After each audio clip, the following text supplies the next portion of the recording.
Biasanya ibu saya akan masak dengan ayam, ikan ataupun dibakar.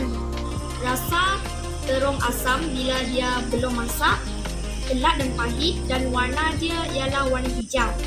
Manakala bila terung asam yang sudah dimasak, warna dia macam ada kuning dan rasa dia masam-masam.